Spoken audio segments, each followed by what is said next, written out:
सबैजनालाई नमस्कार। मैले आज काममा सुरक्षा तथा स्वास्थ्यका लागि विश्व दिवस पर्न गएको हुँदा केही भन्न मन लाग्यो। हामी मानव जाति काम नगरी अब बस्न मिल्दैन, काम गर्ने नै प्राणी हो हामी। काममा जाँदा असुरक्षताका कारण धेरै मानिसहरूको मृत्यु भइराख्ने गरेको छ। धेरै मानिसहरू बिहान काममा गएका बेलुका घर फर्कँदैछन्। यस्तो सरदरमा हेर्दाखेरि विश्वभरिमै काममा गएर त्यही मृत्यु हुने मानिसको दर वार्षिक 23 लाख पुग्न गएको रहेछ क्याल्कुलेसन गर्दाखेरि।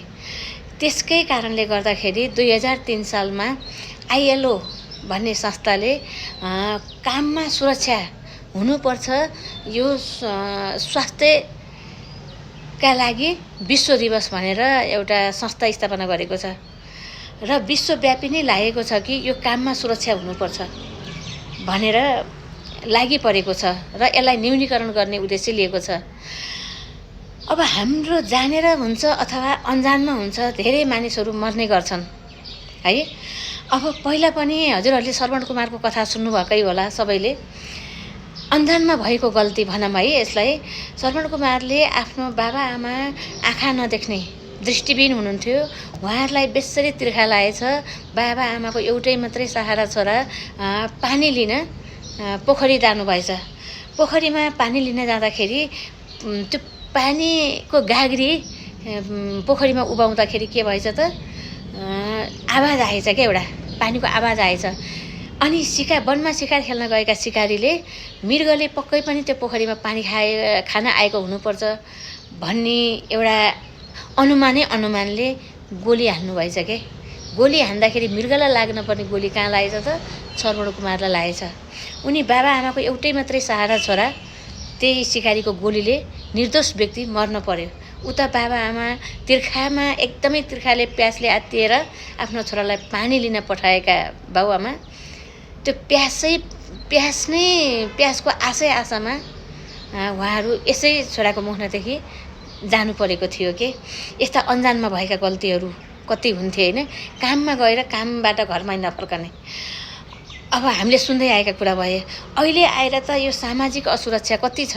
मानिसले मानिसलाई नै दमन गर्ने, अरू असुरक्षा गर्ने, काममा गएर घर फर्कन पाइन्छ कि पाइन्न भन्ने कुरा एकदम न्यून छ क्या अहिले। त्यसैले गर्दा आजको दिनदेखि हामी सबैजना आफ्नो आफ्नो ठाउँबाट चेतनामूलक भएर एउटा समाजमा पनि यस्ता कुराहरूबाट यो सामाजिक असुरक्षालाई न्यूनीकरण गर्दै काममा जसले पनि कम्पनीहरू खोल्नुहुन्छ, अब हाम्रा व्यवसायहरू छन्, व्यापार छन् होइन, जति पनि त्यहाँ कर्मचारी हुनुहुन्छ नि, त्यहाँ सबैजनाहरूले सुरक्षा पाउन् भनेर एक आपसमा सबैको दायित्व हो यो भन्ने एउटा कर्तव्य सम्झेर सबैजनालाई सुरक्षा हुने एउटा मनस्थिति बनाउनु पर्यो के।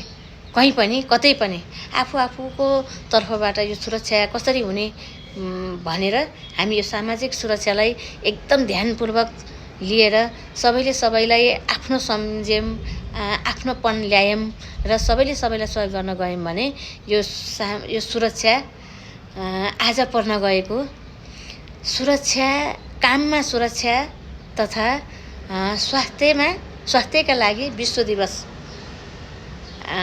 यो न्यूनीकरण र यसलाई झन् अगाडि बढाउन हामी सकिन्छ होइन भन्दै मैले जानी नजानी यहाँ केही शब्दहरू राखेँ। धन्यवाद साथीहरू, धन्यवाद।